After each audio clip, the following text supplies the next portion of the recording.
ঢাকাবাসী কেমন আছেন? আলহামদুলিল্লাহ। ঢাকাবাসীর তো সামনে বিপদ, ভালো থাকেন কিভাবে? বিশ্বাস হচ্ছে না? ঢাকাবাসীর সামনে বিপদ। আমার আগে কেউ বলেছিল যে ঢাকা হচ্ছে the city of Akhiruzzaman, Dhaka যে শেষ জামানার শহর, এটা কি আমার আগে কারো মুখে শুনেছেন?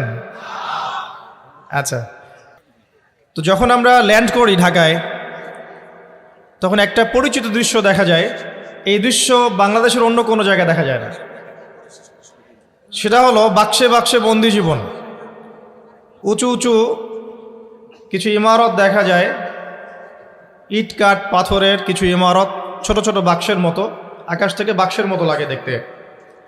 তো এই যে বাক্সে বাক্সে বন্দি জীবন, এই দৃশ্যটা ঢাকাতে আসলে দেখা যায়।